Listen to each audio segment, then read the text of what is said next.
Hello മച്ചന്മാരെ, welcome back to Mallu explainer. മച്ചന്മാരെ, ഇന്നൊരു മാരക സിനിമയുടെ കഥയുമായിട്ടാണ് ഞാൻ നിങ്ങളുടെ അടുത്തേക്ക് വന്നിരിക്കുന്നത്. ഇതിന്റെ അവസാന ഭാഗമൊക്കെ ഉണ്ടല്ലോ, കുട്ടികൾ അടുത്തുണ്ടെങ്കിൽ കാണാൻ പറ്റില്ല, അങ്ങനെ ഒരു സിനിമയാണിത്. ഈ കഥ നടക്കുന്നത് 17-ാം നൂറ്റാണ്ടിലെ സ്പെയിനിലെ ഒരു കുഗ്രാമത്തിലാണ്. ഒരു ദിവസം രാത്രി കാതറിൻ എന്നൊരു പെൺകുട്ടി എന്തോ കാരണത്താൽ കാട്ടിലേക്ക് ഓടി രക്ഷപ്പെടുകയാണ്. അങ്ങനെ കാട്ടിൽ വെച്ച് 3 സ്ത്രീകളെ അവൾ കാണുന്നുണ്ട്. അങ്ങനെ ആ 3 സ്ത്രീകളും കാതറിന് വേണ്ടി ഓരോ കഥകൾ പറഞ്ഞു കൊടുക്കാൻ ആരംഭിക്കുകയാണ്. ഓരോ കഥ കേൾക്കുമ്പോഴും അവൾ അങ്ങനെ ഞെട്ടിക്കൊണ്ടിരിക്കുകയാണ്. അവസാനം ഭീകരമായ ഒരു ക്ലൈമാക്സ് കാണിച്ചുകൊണ്ടാണ് സിനിമ തീരുന്നത്. എന്താണതെന്ന് അറിയാൻ വേണ്ടി നമുക്ക് നേരെ ഈ കഥയിലേക്ക് പോകാം. So again welcome back to Mallu explainer. ചില കാര്യങ്ങൾ പറഞ്ഞുകൊണ്ടാണ് സിനിമ ആരംഭിക്കുന്നത്. നിങ്ങൾക്ക് ഇരുട്ടിനെ പേടിയാണോ? പേടിയില്ലെങ്കിൽ നിങ്ങൾ തീർച്ചയായിട്ടും പേടിക്കണം. ഇരുട്ട്, അതിരുണ്ട ശക്തികൾ ജീവിക്കുന്ന സ്ഥലമാണ്. ദൈവത്തിന്റെ കൈകൾ അങ്ങോട്ടേക്ക് എത്താറില്ല. പലരും ഭയക്കുന്ന ചെകുത്താന്മാരും മന്ത്രവാദികളും ഇവരെല്ലാവരും മറഞ്ഞിരിക്കുന്നത് ആ ഇരുട്ടിലാണ്. ഇതിനുശേഷം നമ്മളെ കൊണ്ടുപോകുന്നത് 17-ാം നൂറ്റാണ്ടിലെ സ്പെയിനിലേക്കാണ്. അവിടെയുള്ള നവാര എന്ന പ്രദേശത്തിലെ ബാസ്കോ എന്ന കുഗ്രാമത്തിലാണ് ഈ കഥ നടക്കുന്നത്. ബാസ്കോ എന്ന ഒരു ഉൾഗ്രാമം ചുറ്റും നിബിഡമായ കാടുകളും മലനിരകളും ഇതെല്ലാം നിറഞ്ഞൊരു പ്രദേശമാണ്. അതുപോലെ തന്നെ ആ നാട്ടിൽ രാത്രി ആയിക്കഴിഞ്ഞാൽ എല്ലാവർക്കും വലിയ ഭയമാണ്. മനുഷ്യരെ വേട്ടയാടുന്ന ഒരുപാടധികം അദൃശ്യ ശക്തികൾ ആ കാട്ടിലുണ്ട് എന്നാണ് ആ നാട്ടുകാർ വിശ്വസിക്കുന്നത്. ഇപ്പൊ അവിടെയുള്ളൊരു വീട് കാണിക്കുകയാണ്. അവിടെയാണ് നമ്മുടെ കഥാനായികയായിട്ടുള്ള കാതറിൻ താമസിക്കുന്നത്. വളരെ ചെറിയ പ്രായത്തിൽ തന്നെ കാതറിന്റെ വിവാഹം കഴിഞ്ഞു. പെല്ലോ എന്നാണ് അവളുടെ ഭർത്താവിന്റെ പേര്. എന്നാൽ പെല്ലോയുമായിട്ടുള്ള അവളുടെ ജീവിതം അവൾക്ക് ഒട്ടും ഇഷ്ടമല്ലായിരുന്നു. ഭയങ്കര ദുരിതം പിടിച്ചൊരു ജീവിതമായിരുന്നു. കാരണം പെല്ലോയുടെ സ്വഭാവം അങ്ങനെയാണ്. അതുപോലെ തന്നെ ചെറിയ പ്രായത്തിലാണ് കാതറിന്റെ കല്യാണം കഴിഞ്ഞത്.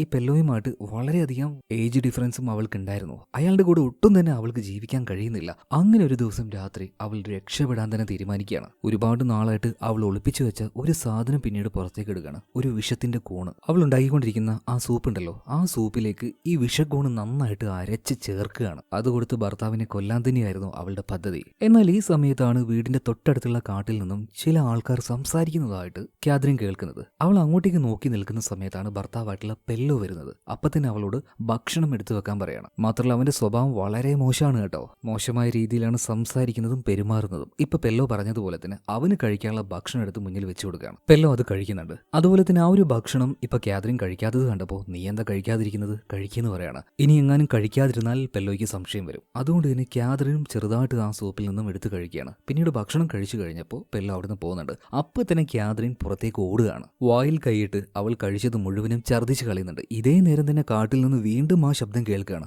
ആരോ സംസാരിക്കുന്നത് പോലെ. കാതറിൻ പിന്നെ ഒന്നും നോക്കിയില്ല, വീട്ടിലേക്ക് തന്നെ ഓടിക്കയറുകയാണ്. അവളുടെ എല്ലാ സാധനങ്ങളും പാക്ക് ചെയ്യുന്നുണ്ട്. ഇതെല്ലാം കഴിഞ്ഞ് അവളുടെ ഭർത്താവ് പെല്ലോയുടെ ഒരു ഷർട്ട് കൂടെ എടുത്തിടുകയാണ്. എന്തിനാണ് ഇത് ഇട്ടേന്ന് അറിയില്ല. എന്നാൽ കറക്റ്റ് ആ സമയത്ത് പെല്ലോ അങ്ങോട്ടേക്ക് വരുന്നുണ്ട്. അവളുമായിട്ട് ശാരീരിക ബന്ധം ചെയ്യാൻ നോക്കുകയാണ്. അതും സാധാരണ രീതിയിലല്ല, വളരെയധികം അഗ്രസീവായിട്ട് അവളെ ഉപദ്രവിക്കുന്ന രീതിയിൽ വല്ലാതെ ശല്യമായി വന്നപ്പോൾ അവളിപ്പോൾ പെല്ലോയെ പിടിച്ച് തള്ളുകയാണ്. മാത്രമല്ല അവന്റെ മൂക്കിനിട്ട് ഒരു കുത്തും കൊടുക്കുന്നുണ്ട്. പെട്ടെന്ന് തന്നെ അവന്റെ മൂക്കിൽ നിന്നും രക്തം പുറത്തേക്ക് വരികയാണ്. കാതറിൻ ഇട്ടിരുന്ന പെല്ലോയുടെ ഷർട്ടിൽ ആ രക്തമാവുകയാണ്. ഇത് കണ്ട പെല്ലോയ്ക്ക് ഭയങ്കരമായിട്ട് ദേഷ്യം വരികയാണ്. മര്യാദക്ക് ഇപ്പം തന്നെ ഇത് പോയി കഴിക്കുമെന്ന് പറയാണ്. ഇപ്പൊ പെല്ലോയെ ഒരു വല്ലാത്ത രീതിയിൽ കാതറിൻ നോക്കുന്നുണ്ട്. അതേ നേരം തന്നെ തളർന്നു പോയ പെല്ലോ അവിടെ ഇരുന്ന് പോവാണ്. വല്ലാത്ത രീതിയിൽ ഛർദ്ദിക്കാനും തുടങ്ങുകയാണ്. അസഹനീയമായ വയറുവേദനയും വരുന്നുണ്ട്. അപ്പൊ തന്നെ പെല്ലോ കാതറിനെ നോക്കിയിട്ട് പറയാണ്, നീ എന്നെ ചതിച്ചല്ലേ, എന്താടി നീ എനിക്ക് കലക്കി തന്നത് ചോദിക്കുകയാണ്. അയാൾക്ക് ഇപ്പൊ അവിടെ നിന്ന് എഴുന്നേൽക്കാൻ കഴിയുന്നില്ല. ഇത് മനസ്സിലാക്കി ഉടനെ തന്നെ കാതറിൻ ഒരു വിളകുമായിട്ട് ആ കാട്ടിലേക്ക് ഓടിക്കയറുകയാണ്. ഞാൻ നേരത്തെ പറഞ്ഞതുപോലെ തന്നെ ഈ പ്രദേശത്ത് രാത്രിയായി കഴിഞ്ഞാൽ അത് വെറും രാത്രിയല്ല, അതൊരു ലോകത്തിലേക്കുള്ള വാതിലാണ്.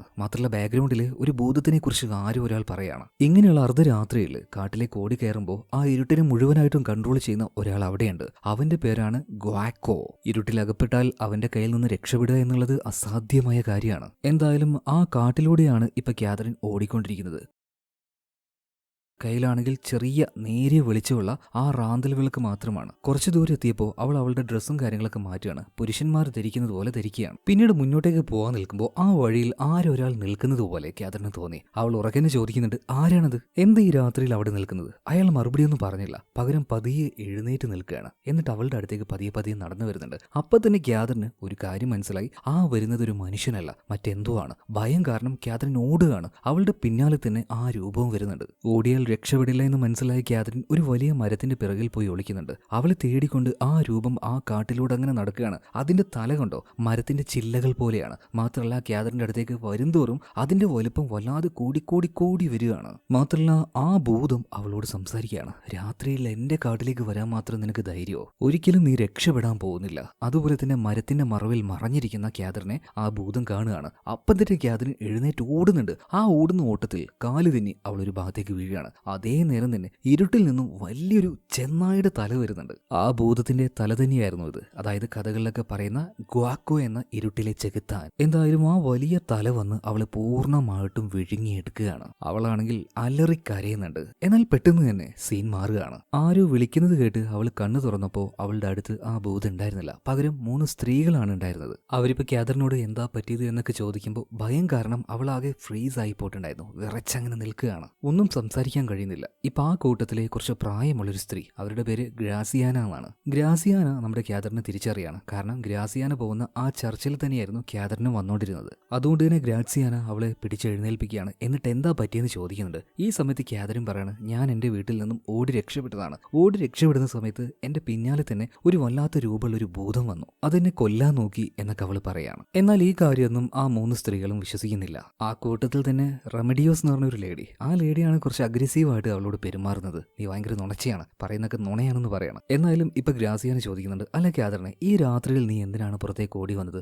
ഇപ്പൊ കാതറിൻ പറയാണ്, അത് പിന്നെ എന്റെ ഭർത്താവിന്റെ ഷർട്ട് അലകാനാ. ഈ നേരത്തോ? എവിടെ ആ ഒരു ഷർട്ട് എന്ന് പറയുമ്പോൾ കാതറിൻ ആ ഷർട്ട് കാണിച്ചു കൊടുക്കുകയാണ്. അതിലിപ്പോ രക്തമുണ്ടല്ലോ, അത് കഴുകാൻ വന്നതാണെന്ന് കാതറിൻ പറയാണ്. ഇപ്പൊ ആ ഒരു ഡ്രസ്സ് മേടിച്ച് അവര് തന്നെ അത് അലക്കി കൊടുക്കുകയാണ്. എന്നാൽ ഇവിടെ വെച്ച് നമ്മുടെ കാതറിന് ഒരു സംശയം തോന്നാണ്. ആ സംശയം നിങ്ങൾക്കും തോന്നിയിട്ടുണ്ടാവും. ഏതാണ് ഈ 3 സ്ത്രീകൾ? കാട്ടിൽ വെച്ച് ഇവരെന്താ ചെയ്യുന്നത്? എന്തായാലും കാതറിൻ ഇത് അവരോട് ചോദിക്കുകയാണ്. ആ നേരം ഈ 3 സ്ത്രീകളും അവരുടെ പേര് പറയുന്നുണ്ട്. മൂത്ത ആളുടെ പേര് ഗ്രാക്സിയാന, അവരുടെ തൊട്ട് താഴെയുള്ള ആളുടെ പേര് ബെൽട്ര, മൂന്നാമത്തെ ആളുടെ പേരാണ് റെമഡിയോസ്. അതായത് രാത്രിയിൽ ഇവരിങ്ങോട്ടേക്ക് വരുന്നത് നാട്ടിലെ ആ ഒരു കൺട്രോളിംഗ് ഉണ്ടല്ലോ, പുരുഷന്മാരുടെ ആ ആധിപത്യം, അതിൽ നിന്ന് രക്ഷപ്പെട്ട് ഇവർക്ക് ഇഷ്ടമുള്ളതുപോലെ ഓരോ കാര്യങ്ങൾ ചെയ്യാനാണ് രാത്രി ഇങ്ങോട്ടേക്ക് വന്ന് ഇവരിവിടെ ഒത്തുകൂടുന്നത്. അന്നത്തെ കാലഘട്ടത്തിൽ സ്ത്രീകൾ എന്തെങ്കിലും പറഞ്ഞ് മുന്നോട്ടേക്ക് വന്നു കഴിഞ്ഞാൽ അവർ മന്ത്രവാദികളാന്ന് പറഞ്ഞിട്ട് അവർ ക്രൂരമായിട്ട് ആണുങ്ങൾ ശിക്ഷിക്കും. ചിലപ്പോൾ പച്ചയ്ക്ക് തീ വെച്ച് കൊന്നു കളയുക വരെ ചെയ്യും. സോ അങ്ങനത്തെ പ്രശ്നങ്ങളിൽ നിന്ന് ഒഴിവാക്കാൻ വേണ്ടി അവർക്ക് ഇഷ്ടമുള്ളതുപോലെ സംസാരിക്കാനും മദ്യം കഴിക്കാനും ഇതിനൊക്കെ രാത്രി ഇവിടെ ഇവരൊത്തുകൂടുകയാണ്, മറ്റാരും കാണാതെ. ഇത് പറയുമ്പോൾ ഇവരുടെ 3 പേരുടെ കയ്യിലും ഒരു പ്രത്യേകതരം മദ്യം ഉണ്ടായിരുന്നു കേട്ടോ. അത് കുടിച്ചുകൊണ്ടാണ് ഇവർ സംസാരിക്കുന്നത്. മാത്രമല്ല അതിലൊരു സ്ത്രീ പറയാണ്, നീ ഇങ്ങോട്ടേക്ക് വരുന്നത് വരെ ഞങ്ങളൊരു കഥ പറഞ്ഞിരിക്കുകയായിരുന്നു. ഇനിയിപ്പോൾ നിനക്ക് എന്തെങ്കിലും കഥ അറിയെങ്കിൽ നീയോ അത് പറഞ്ഞോ, ഞങ്ങൾ അതിനൊക്കെ തന്നെയാണ് രാത്രി ഇങ്ങോട്ടേക്ക് വരുന്നത്. എന്നാൽ കാതറിൻ പറയാണ്, എനിക്ക് കഥകളൊന്നും അറിയില്ല, എന്നാൽ പിന്നെ ഞങ്ങളൊരു കഥ പറയട്ടെ. ആ കൂട്ടത്തിലെ ഒരാൾ ഒരു കഥ പറയാൻ തുടങ്ങാണ്. കുറച്ച് ദിവസങ്ങൾക്ക് മുന്നേ നമ്മുടെ ഗ്രാമത്തിൽ ചെറിയൊരു സംഭവം ഉണ്ടായി. അതായത് ഇവരുടെ ആ ഒരു ഗ്രാമം ഉണ്ടല്ലോ, അവിടെ യഥാർത്ഥത്തിൽ സംഭവിച്ച ഒരു കാര്യം തന്നെയാണ് കഥ പോലെ ഇവർ പറയുന്നത്. അതായത് ഗ്രാമത്തിലെ ഒരു പെൺകുട്ടിയാണ് മേരിത്ത്. പെട്ടെന്ന് അവൾക്കൊരു അസുഖം ബാധിച്ചു. സാധാരണ അസുഖമല്ല, അതൊരു ബാധയാണ്. ആ ബാധ അവളുടെ ദേഹത്തേക്ക് കയറ്റിവിട്ടത് കാട്ടിൽ താമസിക്കുന്ന ഒരു ദുർമന്ത്രവാദിയാണ്. ആ ബാധ അത് വെറുമൊരു ബാധയല്ല, അതൊരു ചെകുത്താനാണ്. ആ ചെകുത്താന്റെ പേരാണ് ഇങ്കുമ. ഇവിടെ സീൻ കട്ടായി. പിന്നീട് മേരിത്ത് എന്ന ഒരു പെൺകുട്ടിക്ക് എന്താ സംഭവിച്ചത് എന്ന് നമ്മളെ കാണിക്കുകയാണ്. മേരിത്തിനൊരു അനിയനുണ്ട്, അവന്റെ പേര് ആന്റോൺ എന്നാണ്. എന്തായാലും മേരിത്തിന് ഇപ്പൊ ഒരു അസുഖം ബാധിച്ചു. വെറും അസുഖമല്ല, ഒരു ബാധയാണ്. ആ ബാധ ശരീരത്തിൽ കയറി അവൾ വല്ലാതെ ബുദ്ധിമുട്ട് കാണിക്കുന്നുണ്ട്. അവളെ ചികിത്സിക്കാനായിട്ട് ഒരു വൈദ്യ അങ്ങോട്ടേക്ക് വന്നിട്ടുണ്ട്. അതുപോലെ തന്നെ ആ നാട്ടിലെ ഫാദർ മാത്യൂസും വന്നിട്ടുണ്ട്. അയാളും പ്രാർത്ഥിച്ചുകൊണ്ടിരിക്കുകയാണ്. എന്നാൽ ഫാദറിന്റെ പ്രാർത്ഥനയൊന്നും ഏൽക്കുന്നില്ല. മേരിത്ത് കൂടുതലായിട്ട് ബുദ്ധിമുട്ട് കാണിച്ചുകൊണ്ടേയിരിക്കുകയാണ്. അവൾ എന്തൊക്കെയോ വിളിച്ച് പറയുന്നുണ്ട്. ഇത് കണ്ട് ഫാദർ തന്നെ ഒന്ന് പേടിച്ചു പോവാണ്. അതായത് അയാൾക്ക് പോലും കൺട്രോൾ ചെയ്യാൻ പറ്റാത്ത ഏതോ ഒരു പ്രേതാണ്, ഏതോ ഒരു ചെകുത്താനാണ് അവളെ കൺട്രോൾ ചെയ്യുന്നത്. ഫാദർ എന്തായാലും നിന്ന് വിയർക്കാൻ തുടങ്ങാണ്. ഈ സമയത്താണ് അങ്ങോട്ടേക്ക് മേരിത്തിനെ കാണാനായിട്ട് അവളുടെ കൂട്ടുകാരിയായിട്ടുള്ള കാതറിൻ വരുന്നത്. കാതറിന്റെ കൂടെ തന്നെ പെല്ലോയും ഉണ്ട്. അതായത് ഗ്രാമത്തിൽ കുറച്ച് ദിവസം മുന്നേ നടന്നൊരു സംഭവമാണിത്. അങ്ങനെ കാതറിൻ ഇങ്ങോട്ടേക്ക് വരുന്ന സമയത്ത് അവിടുത്തെ തൊഴുത്തിൽ വയസ്സായിട്ടുള്ള ഒരു സ്ത്രീ എന്തോ ചില കാര്യങ്ങൾ ചെയ്യുന്നതായിട്ട് അവൾ കാണുകയാണ്. മേരിത്ത് വേഗം തന്നെ ആ തൊഴുത്തിന്റെ ഉള്ളിലേക്ക് പോയപ്പോൾ ആ സ്ത്രീയെ കാണാനില്ല. പെട്ടെന്നൊരു പൂച്ച അവിടെ നിന്ന് ഇറങ്ങി ഓടുന്നുണ്ട്. മാത്രമല്ല അവൾ അതിന്റെ ഉള്ളിലേക്ക് നോക്കിയപ്പോൾ ഒരു കോഴിയെ കൊന്ന് അതിന്റെ കുടൽമാലയെല്ലാം പുറത്തേക്ക് ഇട്ട് വെച്ചിരിക്കുകയാണ്. ഇപ്പൊ വന്നുപോയ ആ ഒരു സ്ത്രീ ആരാണെന്ന് അവൾക്ക് അറിയില്ല. നല്ല പ്രായമുണ്ട്. അവരെയാണെങ്കിൽ അവിടെ കാണാനുമില്ല. ഇപ്പൊ പെല്ലോ പെട്ടെന്ന് വിളിക്കുകയാണ്, കാതറിൻ അവിടെ നിൽക്കാതെ വേഗം ഇങ്ങോട്ടേക്ക് വാന്ന് പറയാണ്. അങ്ങനെ ഇപ്പൊ കാതറിൻ അവിടുന്ന് വന്നു. നേരെ മേരിത്തിനെ കാണാനായിട്ട് മുകളിലേക്ക് പോകുന്ന സമയത്ത് ഫാദർ താഴേക്ക് ഇറങ്ങി വരികയാണ്. ഇപ്പൊ ഫാദറിനോട് എങ്ങനെയുണ്ട് അവൾക്കെന്ന് കാതറിൻ ചോദിച്ചപ്പോൾ ഫാദർ പറയാണ്, അവളുടെ ഉള്ളിൽ ഒരു വലിയ ചെകുത്താന്റെ അംശമുണ്ട്. നമ്മൾ വിചാരിക്കുന്ന അത്ര എളുപ്പത്തിൽ അവളുടെ ഉള്ളിൽ നിന്നും ആ ചെകുത്താനെ നമുക്ക് ഒഴിവാക്കാൻ കഴിയില്ല. ഇത് പറഞ്ഞ് ഫാദർ പോവാണ്. നേരെ മേരിത്തിന്റെ അടുത്തേക്ക് കാതറിനും പോകുന്നുണ്ട്. അതേ നേരം തന്നെ മേരിത്തിന്റെ അരികിൽ അവളുടെ അനിയനായിട്ടുള്ള ആന്റോൺ ഉണ്ടായിരുന്നു. അവനോട് തൽക്കാലം ഇവിടുന്ന് പോകാനായിട്ട് കാതറിൻ പറയാണ്. പിന്നീട് ക്യാദറിനും മേരിത്തും അവിടുന്ന് ഒരുമിച്ചിരുന്ന് സംസാരിക്കുകയാണ്. രണ്ടുപേരും നല്ല സുഹൃത്തുക്കളായിരുന്നു. അതുപോലെ തന്നെ മേരിത്തിന് വേണ്ടി ക്യാദർ എന്തോ കൊണ്ടുവന്നായിരുന്നു, അതും കൊടുക്കുകയാണ്. ഇതേ നേരം തന്നെ ഫാദർ പുറത്തേക്ക് വന്നല്ലോ.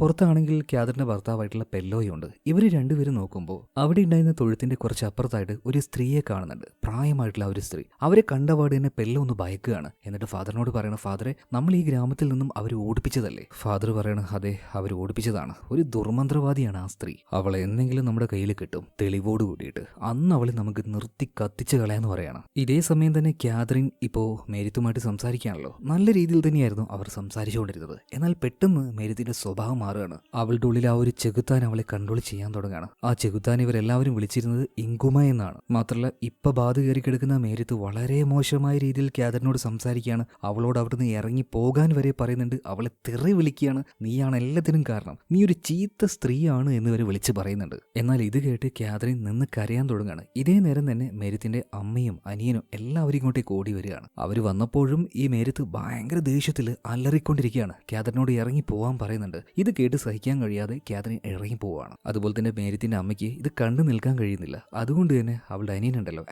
ആന്റോണ് പറയാണ്, നീ ഒരു കാര്യം ചെയ്യുമോനെ, നീ ആ കാട്ടിലേക്ക് പോ.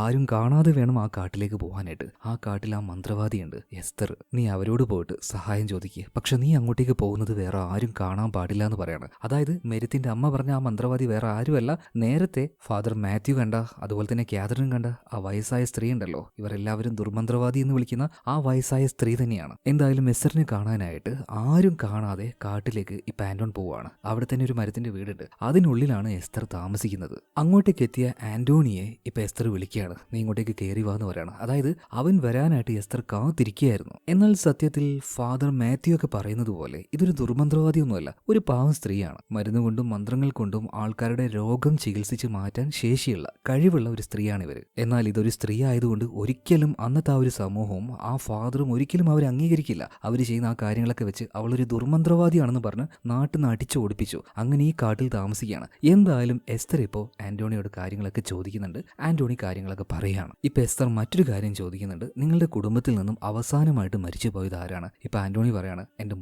മുത്തശ്ശന്റെ പേരെന്താണ്? ഇങ്കുമ.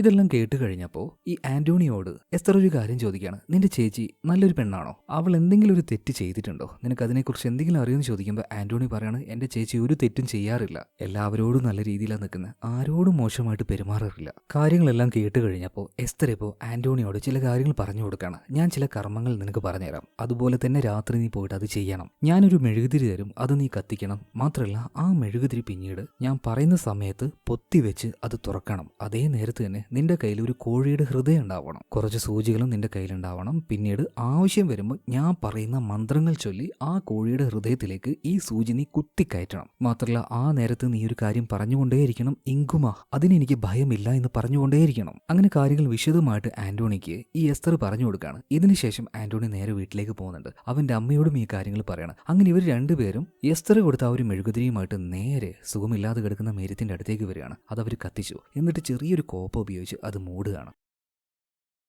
അതിനുശേഷം ചില മന്ത്രങ്ങൾ ചൊല്ലി ആ കോപ്പ പതിയെ തുറന്നപ്പോൾ ആ മെഴുകുതിരിയുടെ വെളിച്ചത്തിൽ ഇവരൊരു കാര്യം കണ്ട് ഞെട്ടിപ്പോവാണ്. കോഴിയുടേതുപോലെ തലയുള്ള ഒരു വൃദ്ധൻ. കണ്ടാൽ തന്നെ പേടിയാവും. അത് മറ്റാരുമല്ല, അവസാനമായിട്ട് ഇവരുടെ കുടുംബത്തിൽ നിന്ന് മരിച്ചുപോയ ഇവരുടെ മുത്തശ്ശനുണ്ടല്ലോ, ആ മുത്തശ്ശൻ തന്നെയാണ്. ആ മുത്തശ്ശൻ ഇപ്പോൾ മേരിത്തിന്റെ കഴുത്തിൽ ഇറുക്കി പിടിച്ച് അവളെ കൊല്ലാൻ നോക്കുകയാണ്. ഇതേ നേരം തന്നെ ആന്റോണി അവന്റെ കയ്യിലുണ്ടായിരുന്ന ആ കോഴിയുടെ ഹൃദയത്തിലേക്ക് ഒരു സൂചി കുത്തിക്കയറ്റുകയാണ്. അപ്പൊ തന്നെ ആ മുത്തശ്ശന്റെ ആത്മാവിന് വല്ലാതെ വേദനിക്കുന്നുണ്ട്. ഇപ്പൊ ആ ആത്മാവ് ആന്റോണിയോട് പറയാണ്, നീ എന്തിനാണ് എന്നെ ഉപദ്രവിക്കുന്നത്? നിന്റെ ചേച്ചിയെ രക്ഷപ്പെടുത്താനാണോ? നിന്റെ ചേച്ചി എന്താ ചെയ്തെന്ന് നിനക്കറിയോ? നമ്മുടെ കുടുംബത്തിന്റെ മാനം വരെ ഇവൾ ഇല്ലാതാക്കിയില്ലേ? എന്നാൽ ഇതൊന്നും കേൾക്കാതെ വീണ്ടും ആന്റോണി ആ കോഴിയുടെ ഹൃദയത്തിലേക്ക് വീണ്ടും സൂചി കയറ്റി. അപ്പൊ വീണ്ടും അവന്റെ മുത്തശ്ശന്റെ ആത്മാവിനെ വേദനിക്കുകയാണ്. വീണ്ടും അവന്റെ മുത്തശ്ശന്റെ ആത്മാവ് പറയുന്നുണ്ട്, നിന്റെ ചേച്ചിക്ക് വേണ്ടിയാണോ നീ ഇതൊക്കെ ചെയ്യുന്നത്? ഇവള് മഹാവൃത്തികെട്ടവളാണ്. നമ്മുടെ കുടുംബത്തിന്റെ പേരും പെരുമയും എല്ലാം ഇവള് കളഞ്ഞ കുളിച്ചു. ഇവളെ ഞാൻ വെറുതെ വിടില്ല എന്ന് പറഞ്ഞിട്ട് മേരിത്തിന്റെ കഴുത്തിലേക്ക് ശക്തമായിട്ട് മുത്തശ്ശന്റെ ആത്മാവ് ഇറുക്കി പിടിച്ച് അവളുടെ കഴുത്ത് പൊട്ടിച്ചു കളയാണ്. അതിനുശേഷം ശേഷമാണ് ആ ആത്മാവ് അവിടെ നിന്ന് ഇറങ്ങി പോകുന്നത്.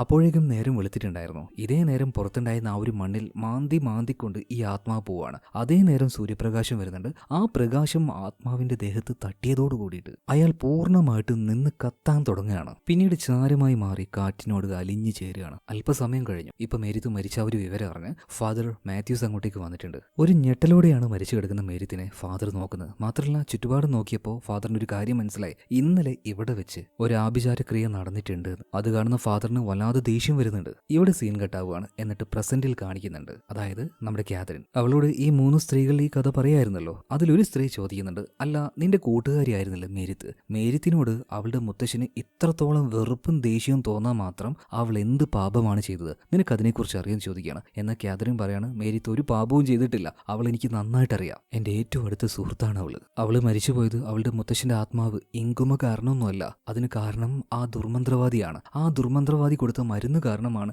എന്റെ കൂട്ടുകാരി മരിച്ചത്. ഇപ്പൊ ഈ 3 സ്ത്രീകൾ ചോദിക്കുകയാണ്, നീ പറയുന്നത് എസ്തറിനെ കുറിച്ചാണോ? എസ്തർ ഒരു ദുർമന്ത്രവാദിയാണ് എന്നാണ് നീ വിശ്വസിക്കുന്നത്? ആ സമയത്ത് നമ്മുടെ കാതറിൻ പറയാണ്, അതെ അവളൊരു ദുർമന്ത്രവാദിയാണ്, എല്ലാവരും പറയുന്നുണ്ടല്ലോ. എന്നാൽ നെസ്തറിനെ കുറിച്ചുള്ള യഥാർത്ഥ സത്യം ഇവർ പറഞ്ഞു കൊടുക്കുകയാണ്. നിങ്ങൾ വിചാരിക്കുന്നത് പോലെ അവളൊരു ദുർമന്ത്രവാദിയല്ല. ചികിത്സയിലൂടെയും നല്ല മന്ത്രങ്ങളിലൂടെയും ആൾക്കാരുടെ അസുഖം ഭേദമാക്കുന്ന ഒരു വൈദ്യ മാത്രമാണ്. എന്നാൽ പാവം അവളൊരു ദുർമന്ത്രവാദിയാണെന്ന് പറഞ്ഞ് നാട്ടിൽ നിന്ന് അവളെ അടിച്ചു ഓടിപ്പിച്ചു. എന്നാലും നിങ്ങളുടെ നാട്ടിലെ ആളുകൾക്ക് വേണ്ടി അവൾ പല നല്ല കാര്യം ചെയ്തിട്ടുണ്ട്. ഈ സമയത്ത് ആ 3 സ്ത്രീകളിൽ ഒരാളായിട്ടുള്ള ഗ്രാക്സിയാന വന്നിട്ട് ചോദിക്കുകയാണ്, അല്ല ഈ മേരിത്ത് നിന്റെ കൂട്ടുകാരി മരിച്ചത് എസ്തർ കൊടുത്ത മരുന്ന് കാരണമാണെന്ന് നിന്നോട് ആരാ പറഞ്ഞത്? ഇപ്പൊ കാതറിൻ പറയാണ്, ഞങ്ങളുടെ ഫാദർ മാത്യൂസ്. ഓ അവനാണോ? അല്ല നിങ്ങളുടെ ഫാദറിന് എന്താ സംഭവിച്ചതെന്നറിയോ? അതായത് കഴിഞ്ഞ ഒരാഴ്ചയായിട്ട് ഈ ഫാദർ മാത്യുവിനെ കാണാനില്ല. അതുപോലെ ഫാദറിനെ കുറിച്ച് ഈ ഗ്രാസിയാന പറയുന്നത് മതം തലക്ക് പിടിച്ച ഒരു മതഭ്രാന്തനാണ്. ഇതിനുശേഷം ഗ്രാസിയാന മറ്റൊരു കഥ പറയാണ്. അതായത് അന്ന് മേരിത്ത് മരണപ്പെട്ടല്ലോ, അവളുടെ ശവസംസ്കാരവും ചടങ്ങും ഇതെല്ലാം നടന്നുകൊണ്ടിരിക്കുകയാണ്. അവിടെ പ്രാർത്ഥന ചൊല്ലിക്കൊണ്ടിരിക്കുകയാണ് ഫാദർ മാത്യു.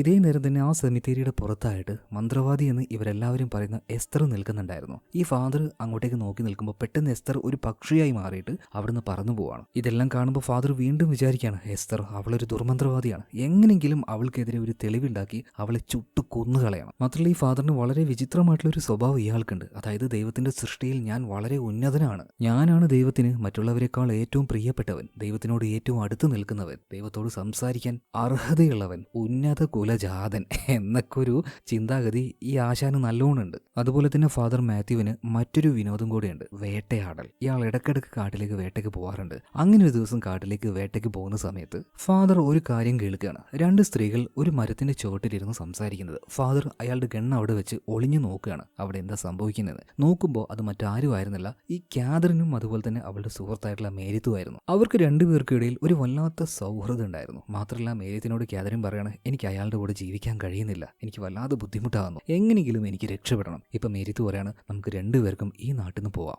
ഈ നാടിന്റെ പുറത്ത് ബയോൺ എന്ന് പറഞ്ഞ വേറൊരു സ്ഥലമുണ്ട്, നമുക്ക് അങ്ങോട്ടേക്ക് പോയാലോ? അവിടെ പോയാൽ നമ്മുടെ ഇഷ്ടത്തിന് ജീവിക്കാൻ കഴിയും. അതായത് ഇവർ 2 പേരും മേരിത്തും കാതറിനും പരസ്പരം പ്രണയിക്കുന്നുണ്ട്. അതുകൊണ്ടാണ് കാതറിന് അവളുടെ ഭർത്താവിന്റെ കൂടെ ജീവിക്കാൻ കഴിയാത്തത്. അതായത് ഇവർ 2 പേരും ലെസ്ബിയൻസ് ആണ്. ഇപ്പൊ കാതറിൻ മേരിത്തിനോടൊരു കാര്യം ചോദിക്കുകയാണ്, അല്ല ഈ നാട്ടിൽ നിന്ന് നീ രക്ഷപ്പെടാന്ന് പറയുന്നുണ്ടല്ലോ, നമ്മൾ എങ്ങനെ രക്ഷപ്പെടും? നമ്മളെല്ലാം സ്ത്രീകളല്ലേ, നമുക്ക് ഒരിക്കലും ഇവിടെ വിട്ടു പോകാൻ കഴിയില്ലല്ലോ. അപ്പം മേരിത്ത് പറയാണ്, നമ്മൾ പോകുന്നത് സ്ത്രീകളുടെ വേഷമിട്ടല്ല, പുരുഷന്മാരുടെ വേഷം ധരിച്ചായിരിക്കും. മാത്രമല്ല ഒരേ സമയത്ത് നമ്മൾ പോവില്ല, വേറെ വേറെ സമയങ്ങളിലായിരിക്കും നമ്മൾ പോവുക. പിന്നീട് മേരിത്ത് ഒരു വിഷക്കൂണെടുത്ത് അത് കാതറിന്റെ കയ്യിൽ കൊടുക്കുകയാണ്. എന്നിട്ട് പറയാണ്, ഇത് അവന്റെ ഭക്ഷണത്തിലിട്ട് കൊടുക്കണം, ഇത് കഴിച്ച് അവൻ ചാവണം, എന്നിട്ട് നമുക്ക് രക്ഷപ്പെടണം. ഇത് സംസാരിച്ചു കഴിഞ്ഞതിന് ശേഷം കാതറിനും മേരിത്തും ശാരീരികമായിട്ട് അടുക്കാൻ തുടങ്ങുകയാണ്. ഇവരുടെ ഈ റൊമാൻസും കാര്യങ്ങളൊക്കെ ആ മരത്തിന്റെ പിറകിലിരിക്കുന്ന ഫാദർ മാത്യു കാണുകയാണ്. ഇയാൾക്കിത് വലിയൊരു മഹാഭാവമായിട്ട് തോന്നുകയാണ്. കാരണം അന്നത്തെ കാലത്ത് സ്ത്രീകൾ പരസ്പരം കല്യാണം കഴിക്കുക അല്ലെങ്കിൽ അവർ റൊമാൻസ് ചെയ്യാന്നൊക്കെ പറഞ്ഞിട്ടുണ്ടെങ്കിൽ ഏറ്റവും വലിയ പാപമാണ്. ഈ വലിയ പാപം കണ്ടു നിൽക്കാനായിട്ട് ഫാദർ മാത്യുവിന് കഴിയുന്നില്ല. 2 എണ്ണത്തിനെയും അപ്പം തന്നെ വെടിവെച്ച് കൊല്ലാനായിട്ട് ഇയാൾ ഗണ്ണെടുക്കുകയാണ്. എന്നാൽ ആ സമയത്താണ് ഇയാളുടെ മുന്നിലേക്ക് വ്യത്യസ്തമായിട്ടുള്ള ഒരു മുയൽ വരുന്നത്. അതിന്റെ കണ്ണുകൾ രണ്ടും 2 നിറത്തിലായിരുന്നു. അപ്പൊ തന്നെ ഫാദറിന് മനസ്സിലായി, ഇത് വെറും ഒരു മുയലല്ല, അത് ആ മന്ത്രവാദിയാണ്, ദുർമന്ത്രവാദിയായിട്ടുള്ള എസ്തർ. ഫാദർ ഇപ്പോൾ കാതറിനെയും മേരിത്തിനെയും വെടിവെക്കാതെ പകരം ഈ ഒരു മുയലിനിട്ട് വെടിവെക്കുകയാണ്. എന്നാൽ ആ ശബ്ദം കേട്ടപാട് തന്നെ ആരോ ഇവിടെ ഉണ്ടെന്ന് മനസ്സിലായിട്ട് കാതറിനും കാരണം മേരിത്തും വേഗം തന്നെ അവിടുന്ന് ഓടിപ്പോവാണ്. ഈ സമയത്ത് ഫാദർ മാത്യു വെച്ച ആ ഒരു വെടി ആ മുയലിനെ കൊണ്ടിട്ടുണ്ടെങ്കിലും അത് വീണ്ടും ഓടുകയാണ്.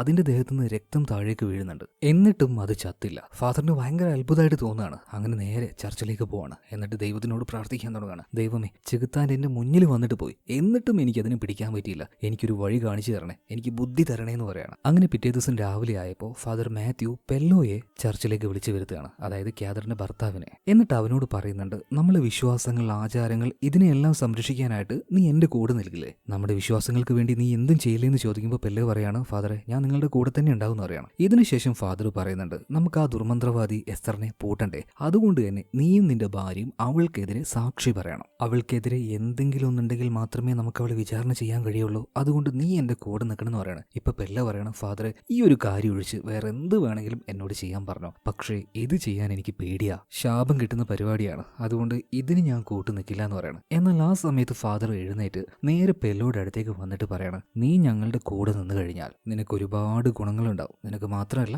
നിന്റെ ഭാര്യയ്ക്കും. അതുപോലെ തന്നെ എനിക്ക് നിന്നോടൊരു സ്വകാര്യം പറയാനുണ്ട്. അങ്ങനെ ഫാദർ ഇപ്പോൾ പതിയെ വന്ന് പെല്ലോയുടെ കാതിൽ ആ രഹസ്യം പറഞ്ഞു കൊടുക്കുകയാണ്. ഫാദർ അയാളുടെ കണ്ണുകൊണ്ട് നേരിട്ട് കണ്ട ആ ഒരു കാര്യം കാട്ടിൽ വെച്ച് ക്യാദറിനും മേരിത്തും കൂടെ കാണിച്ചു കൂട്ടിയില്ലേ, അത് മുഴുവനും പെല്ലോയോട് പറഞ്ഞു കൊടുക്കുകയാണ്. എന്നാൽ ഈ കാര്യം പുറത്ത് ആരെങ്കിലും അറിഞ്ഞു കഴിഞ്ഞാൽ പെല്ലോയ്ക്ക് ഭയങ്കര നാണക്കേടാ. എന്നാൽ ഫാദർ ഇതാരോടും പറയാൻ പോകുന്നില്ല.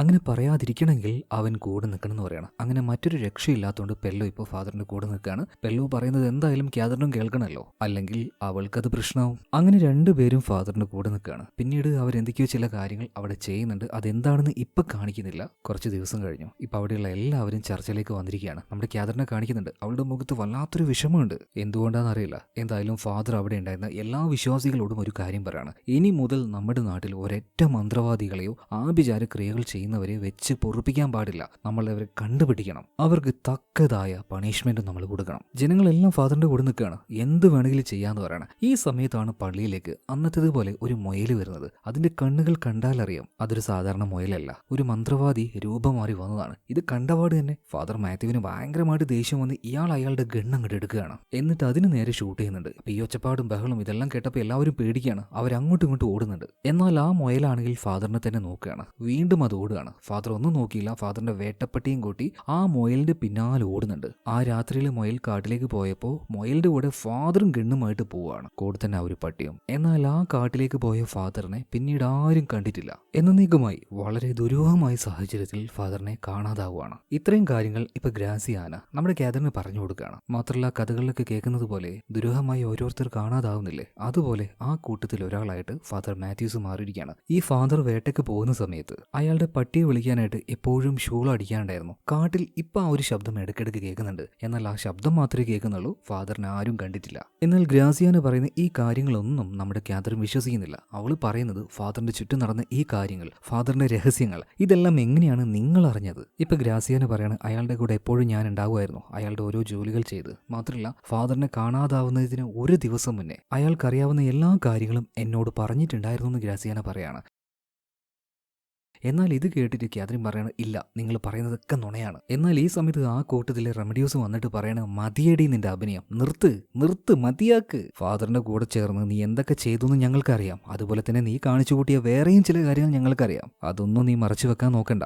അതുപോലെ നീ നിന്റെ സ്വന്തം ഇഷ്ടപ്രകാരമല്ലേ നീയും നിന്റെ കെട്ടിയവനും കൂടെ എസ്തറിനെതിരെ സാക്ഷി പറഞ്ഞത്? പിന്നീട് വിചാരണ ചെയ്ത് ആ പാവത്തിനെ എല്ലാവരും കൂടെ തീ വെച്ച് കൊന്നുകളഞ്ഞില്ലേ? അതിനെല്ലാത്തിനും കാരണക്കാരി നീയല്ലേ? അതിനെന്തായാലും നീ മറുപടി പറയണമെന്ന് പറയണം. എന്നാൽ സത്യങ്ങളെല്ലാം ഇവർ 3 പേരിങ്ങനെ പറയുമ്പോൾ ക്യാദറിനെ ആകെ പേടിച്ചു പോണ്. സത്യം പറ, നിങ്ങളൊക്കെ ആരാണ്? നിങ്ങൾക്ക് എന്താണ് വേണ്ടത്? ഇപ്പൊ അവരുടെ ആ ഒരു സ്വഭാവം ആകെ മാറുകയാണ്. ഇവരെ കൂടാതെ വേറെയും ചില ആളുകൾ പതിയെ അവിടെ പ്രത്യക്ഷപ്പെടാൻ തുടങ്ങി. അതായത് ഇവരെല്ലാം മന്ത്രവാദികളാണ്. ആ നിമിഷത്തിൽ ക്യാദറിന് മനസ്സിലായി, ഇനി ഇവിടെ നിന്നാൽ ശരിയാവില്ല. അപകടം മനസ്സിലാക്കി അവൾ അപ്പൊ തന്നെ അവിടെ നിന്ന് ഓടി രക്ഷപ്പെടുകയാണ്. നേരെ പോകുന്നത് അവളുടെ വീട്ടിലേക്കാണ്. അവളുടെ വീട്ടിൽ അവളുടെ ഭർത്താവ് വിഷം കഴിച്ച് മരിച്ചിട്ടുണ്ടായിരുന്നില്ല. അയാൾക്ക് ഇപ്പോഴും ജീവനുണ്ട്. എന്തായാലും അങ്ങോട്ടേക്ക് എത്തിയ ക്യാദറിൻ വീടിന്റെ ഉള്ളിലേക്ക് തന്നെ രക്ഷപ്പെടുത്തണം എന്നൊക്കെ പറയുമ്പോൾ പെല്ലോ നോക്കുന്നത് ക്യാദറിനെ അല്ല, അവളുടെ പിന്നിലേക്കാണ്. കാരണം അവളുടെ തൊട്ടു പിന്നിൽ തന്നെ ഒരുപാട് ആ മന്ത്രവാദികൾ ഉണ്ടായിരുന്നു. അവരിപ്പോ വേഗം വന്ന് ക്യാദറിനെ വലിച്ചഴിച്ച് കൊണ്ടുപോവാണ്. മാത്രമല്ല മൃഗീയമായിട്ട് തന്നെ അവളെ ശിക്ഷിക്കാൻ തുടങ്ങുകയാണ്. അവളുടെ ഓരോ മുടികളും പിഴുതെറിയാൻ തുടങ്ങുകയാണ്. വേദന കാരണം ക്യാദറിൻ ഉറക്കനെ നിലവിളിക്കുന്നുണ്ട്. അങ്ങനെ മുടിയെല്ലാം പോയി ദയനീയമായ അവസ്ഥയിൽ അവൾ എങ്ങനെയൊക്കെയോ പെല്ലോയുടെ അടുത്തേക്ക് വന്നിട്ട് പറയാണ്,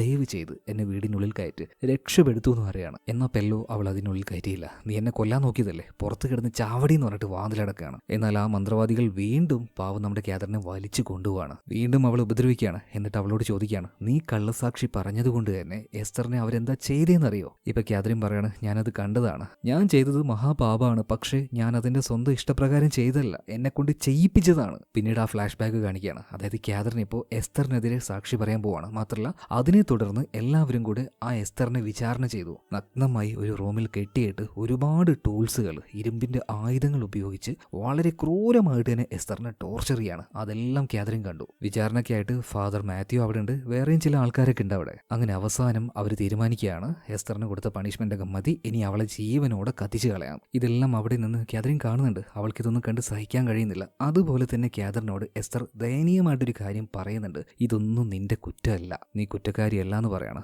എന്തായാലും കാതറിൻ അന്ന് അവിടെ കണ്ട എല്ലാ കാര്യങ്ങളും ഈ മന്ത്രവാദികളോട് പറയാണ്. ഇപ്പൊ ഈ മന്ത്രവാദികൾ പറയാണ്, ചിലപ്പോൾ ഞങ്ങൾ നിന്നോട് ക്ഷമിച്ചേക്കാം, അതുപോലെ നീ കാരണം മരണപ്പെട്ടു പോയ എസ്തറും നിന്നോട് ക്ഷമിച്ചേക്കാം, പക്ഷേ നിന്റെ ഉള്ളിലെ ആ പാപത്തിന്റെ കറ അത് അവിടെ തന്നെ നിലനിൽക്കും. നിന്നെ ഇനി എന്ത് ചെയ്യണമെന്ന് ഞങ്ങളുടെ ദൈവം തീരുമാനിക്കും. ഇവരുടെ ആ ഒരു ദൈവത്തിന്റെ പേര് അക്കർബെൽസ് എന്നാണ്. അതായത് അതിനർത്ഥം കറുത്ത ആട് എന്നാണ്. അതാണ് അവരുടെ ദൈവം, ഒരു ചെകുത്താനാണത്. പക്ഷെ അതിനു മുന്നേ കാതറിനോട് വേറൊരു കാര്യം ചെയ്യാൻ വേണ്ടി ഇവർ പറയാണ്. അവരുടെ കയ്യിലുണ്ടായിരുന്ന ഒരു പ്രത്യേകതര ദ്രവ്യം, ആ ദ്രവ്യം എടുത്ത് അവളുടെ ദേഹത്തും അതുപോലെ തന്നെ തുടകളിലും പുരട്ടാൻ വേണ്ടി പറയുന്നുണ്ട്. അതുപോലെ തന്നെ കാതറിൻ അത് ചെയ്യാണ്. പിന്നീട് മന്ത്രവാദികൾ ചൊല്ലുന്ന ആ മന്ത്രവും അവൾ ഒരുമിച്ച് ചൊല്ലാൻ ആരംഭിക്കുകയാണ്. അതോടുകൂടിയിട്ട് പതിയെ പതിയെ അവൾ ആകാശത്തിലേക്ക് പൊന്താൻ തുടങ്ങി. അവൾ മാത്രമല്ല, അവിടെ ഉണ്ടായിരുന്ന എല്ലാ മന്ത്രവാദികളും ആകാശത്തിലേക്ക് പറന്നുയരാൻ തുടങ്ങുകയാണ്. ഇതെല്ലാം അവിടെ ഒളിച്ചിരുന്ന പെല്ലോ, അതായത് കാതറിന്റെ ഭർത്താവ് കാണുന്നുണ്ട്. അത്യാഗ്രഹിയായ ഈ പെല്ലോ വിചാരിക്കുകയാണ്, ആ മരുന്ന് പുരട്ടിക്കഴിഞ്ഞാൽ എന്തോ ഒരു ശക്തി കിട്ടുമെന്ന്. അതുകൊണ്ട് തന്നെ ഈ മന്ത്രവാദികൾ മുഴുവൻ പോയി കഴിഞ്ഞപ്പോൾ ആരും കാണാതെ അവൻ ആ മരുന്ന് എടുക്കുകയാണ്.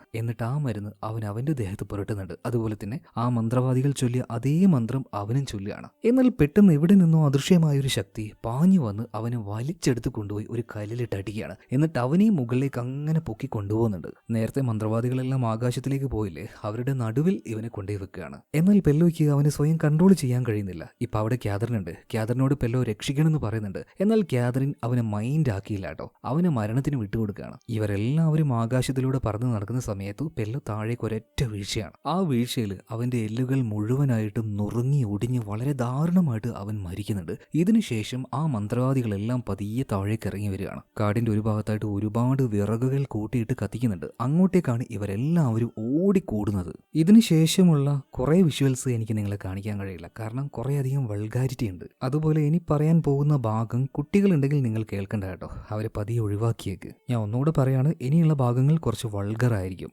ഓക്കെ, ഇപ്പൊ ഒരുപാട് മന്ത്രവാദികൾ കാടിന്റെ ഒരു ഭാഗത്തേക്ക് ഓടിക്കൂടി എന്ന് പറയുന്നില്ലേ, അവിടെ വലിയൊരു തീ കൂമ്പാരുണ്ട്.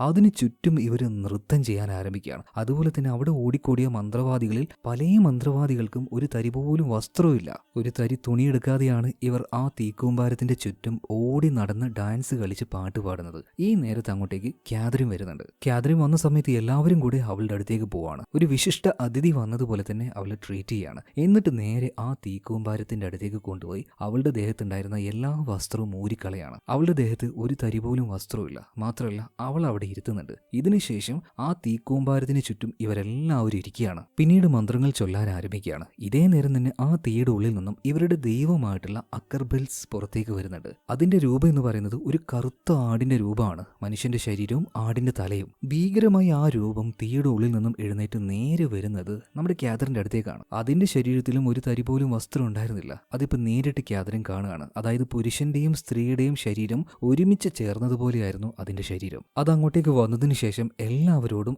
ആനന്ദിക്കാൻ, എൻജോയ് ചെയ്യാൻ പറയാണ്. പിന്നീട് അവിടെ നടന്നത് എന്താണെന്ന് ഞാൻ പറയുന്നില്ല. സ്ത്രീകളും പുരുഷന്മാരും, അതുപോലെ തന്നെ സ്ത്രീകളും അതുപോലെ പുരുഷന്മാരും പുറം ലോകത്ത് വെച്ച് എന്തൊക്കെ ചെയ്യാൻ പാടില്ല എന്ന് പറയുന്നു, ഇതെല്ലാം അവിടെ വെച്ച് നടക്കുകയാണ്. ഈ മന്ത്രവാദികളുടെ ദൈവമായിട്ടുള്ള അക്കർബെൽസ് ഇതെല്ലാം നോക്കി കാണുന്നുണ്ട്. എന്നിട്ട് അത് പതിയെ വരുന്നത് കാതറിന്റെ അടുത്തേക്കാണ്. എന്നിട്ട് അതിന്റെ കൈ കൊണ്ട് കാതറിനെ പതിയെ തൊടുന്നുണ്ട് കേട്ടോ. എന്നിട്ട് അവളുടെ പേര് വിളിക്കുകയാണ്. സത്യം പറഞ്ഞാൽ അവളുടെ ചുറ്റും എന്താ നടക്കുന്നതെന്ന് കാതറിന് ഇപ്പോഴും ഇപ്പോഴും മനസ്സിലായിട്ടില്ല. എന്നാൽ ഈ സമയത്താണ് ക്യാദറിനെ ഞെട്ടിച്ചുകൊണ്ട് മറ്റൊരു കാര്യം ഇവിടെ നടക്കുന്നത്. ഇപ്പൊ വന്ന ആ ആടുണ്ടല്ലോ, അതിന്റെ തൊലി പൂർണ്ണമായിട്ടും ഉരിഞ്ഞുപോയി അതിനുള്ളിൽ നിന്നും ഒരു സ്ത്രീ പുറത്തേക്ക് വരികയാണ്. ആ സ്ത്രീ അത് മറ്റാരും ആയിരുന്നില്ല, അത് മേരിത്തായിരുന്നു. മേരിത്തിനെ കണ്ട പാടിന് ക്യാദറിന് ഭയങ്കര സന്തോഷമായി, ഓടിപ്പോയിട്ട് കെട്ടിപ്പിടിക്കുകയാണ്. ക്യാദറിന് മേരിത്തിനെ നഷ്ടമായി എന്നാണ് വിചാരിച്ചത്, എന്നാൽ അവളെ തിരിച്ചു കിട്ടിയല്ലോ. അവസാനം അവരൊരുമിക്കുകയാണ്. അവിടെ വെച്ച് ശാരീരികമായിട്ടും എല്ലാ രീതിയിലും വളരെയധികം വൾഗറായിട്ടുള്ള ഈ ക്ലൈമാക്സ് കാണിച്ചുകൊണ്ടാണ് സിനിമ ഇവിടെ തീരുന്നത്. അതുപോലെ തന്നെ സിനിമയുടെ അവസാനം സ്പാനിഷിൽ ഒരു നോട്ടും എഴുതി കാണിക്കുന്നുണ്ട്. ആ നോട്ടിന്റെ മലയാളത്തിലെ അർത്ഥം ഞാൻ നിങ്ങൾക്ക് ഇപ്പൊ പറഞ്ഞുതരാം. ഞങ്ങളെ കീഴ്പ്പെടുത്താൻ വേണ്ടി നിങ്ങൾ സൃഷ്ടിച്ച ഈ ഭൂതഗണങ്ങളും ഇരുണ്ട ശക്തികളും ഈ നുണയും ഇതെല്ലാം ഞങ്ങൾ ഞങ്ങളുടേതാക്കും. അവയ്ക്ക് ഞങ്ങൾ ഭക്ഷണം നൽകും. അവ വളരും. ഒടുവിൽ അവയെ നിങ്ങൾക്കെതിരായി ഞാൻ തിരിച്ചുവിടും. അതായത് ഉദ്ദേശിച്ചത് എന്താണെന്ന് മനസ്സിലായോ? ആ കാലഘട്ടത്തിൽ ഒരുപാട് കാര്യങ്ങൾ പറഞ്ഞ്, ഓരോ നുണകൾ പറഞ്ഞ് അന്നത്തെ അധികാരികളും മതപുരോഹിതരും ജനങ്ങളെ കൺട്രോൾ ചെയ്യാൻ നോക്കിയിട്ടുണ്ട്. എന്നാൽ കുറച്ച് ആളുകൾ മാത്രം ഒരു തീരുമാനം എടുത്തു. അവർ പറഞ്ഞ ആ ഭൂതങ്ങളെയും നുണകളെയും വിശ്വസിച്ച് ആ ഭൂതങ്ങൾക്ക് കീഴ്പ്പെട്ട് ആ ഭൂതങ്ങളെ അവരുടേതാക്കി ഇവരെ കീഴ്പ്പെടുത്താൻ ഉദ്ദേശിക്കുന്ന മനുഷ്യർക്കെതിരെ തന്നെ അവർ വരുമെന്ന്. അതാണ് ഇവിടെ സംഭവിച്ചതും. അതായത് മതം പറഞ്ഞ ആ ചെകുത്താൻ, ആ ഇരുണ്ട ശക്തികൾ, ആ ശക്തിയിൽ ഇവർ വിശ്വസിച്ചു. ആ ശക്തിക്ക് ഇവർ കീഴ്പ്പെട്ടു. ആ ചെകുത്താൻ ഇവർക്ക് വേണ്ട എല്ലാ കാര്യങ്ങളും ഇനി ചെയ്തു കൊടുക്കും. അതിനുവേണ്ടിയാണ് ആ ചെകുത്താൻ ഇവരെല്ലാവരും ആരാധിക്കുന്നതും. പക്ഷേ ഈ സിനിമയിൽ ഇങ്ങനെയൊക്കെ കാര്യങ്ങൾ പറയുന്നുണ്ടെങ്കിലും ഇതിന് ഇന്നർ മീനിങ്സ് ഒരുപാടധികം വേറെയുണ്ട് കേട്ടോ. അതായത് അന്നത്തെ കാലഘട്ടത്തിൽ സ്ത്രീ സ്വാതന്ത്ര്യം എന്ന് പറയുന്നത് വളരെയധികം കുറവാണ്. അതുപോലെ തന്നെ ഇഷ്ടമുള്ള പാർട്ട്ണറിനെ തിരഞ്ഞെടുത്ത് അവരുടെ കൂടെ ജീവിക്കുക എന്ന് പറയുന്നതും ചില സമയത്തൊക്കെ വലിയ മഹാഭാവമാണ്. അതായത് ആണുങ്ങൾക്ക് ആണുങ്ങളെ വിവാഹം കഴിക്കുക, സ്ത്രീകൾക്ക് സ്ത്രീകളെ വിവാഹം കഴിക്കുക എന്നൊക്കെ പറഞ്ഞു കഴിഞ്ഞാൽ മരണം വരെ കിട്ടുന്ന ഒരു മഹാപാപമാണ്. എന്നാൽ അതെല്ലാം അവർക്ക് കിട്ടുന്ന ഒരു സ്ഥലമുണ്ട്. അത് പാപത്തിന്റെ സ്ഥലമാണെങ്കിൽ അവർ അങ്ങോട്ടേക്ക് പോകും. അവർക്ക് ഇഷ്ടമുള്ളതുപോലെ അവർ ജീവിക്കും. മാത്രമല്ല അവസാനമായിട്ട് ഇവരുടെ അടുത്തേക്ക് വന്ന ആ ചെകുത്താനുണ്ടല്ലോ, ഇവരുടെയൊക്കെ ദൈവം, ആ ദൈവം പിന്നീട് മേരിത്തായിട്ട് രൂപം മാറി നേരെ ക്യാദറിന്റെ അടുത്തേക്ക് വരുന്നില്ല. ശരിക്കും അത് മേരിത്തൊന്നുമല്ല, നമ്മുടെ ക്യാദറിനും ഒരു കൂട്ടാവാൻ വേണ്ടി, അവൾക്കൊരു ഇണയാകാൻ വേണ്ടി, അവളെയും ഇവിടെ നിലനിർത്താൻ വേണ്ടി അവൾക്ക് ഇഷ്ടമുള്ള ആളുടെ രൂപത്തിൽ അവളുടെ അടുത്തേക്ക് വന്നതാണ്. അതായത് സിനിമ വളരെ വ്യക്തമായിട്ട് പറയാൻ ഉദ്ദേശിക്കുന്ന ഒരു കാര്യം ഇതാണ്. അതായത് ഏതെങ്കിലും ഒരു വിഭാഗത്തിനെ അടിച്ചമർത്താൻ ശ്രമിച്ചാൽ ഏതിന്റെ പേരിലാണോ അടിച്ചമർത്തുന്നത്, ഏതിന്റെ പേരിലാണോ അവരെ ശിക്ഷിക്കുന്നത്, അവരത് തന്നെ തിരഞ്ഞെടുക്കും. എന്നിട്ട് ആ മാർഗത്തിൽ അവർ തിരിച്ചടിക്കും, ചിലപ്പോൾ ഉയർത്തെഴുന്നേൽക്കും, ഭയമെല്ലാം മാറ്റിവെച്ച്. ക്യാദറിൻ അവസാനം സന്തോഷത്തോടു കൂടിയിട്ട് ആ ഒരു ഗ്രൂപ്പിൽ ചേരുന്നതിന്റെ അർത്ഥവും ഇത് തന്നെയാണ്. എന്തായാലും ഈ സിനിമയെക്കുറിച്ച് നിങ്ങൾക്ക് എന്താണ് തോന്നുന്നത് തീർച്ചയായിട്ടും കമന്റ് ബോക്സിൽ പറയുക. മറ്റൊരു നല്ല കഥയുമായിട്ട് നമുക്ക് നാളെ വീണ്ടും കാണാം. അപ്പോൾ അതുവരേക്കും ഓക്കെ, ബൈ.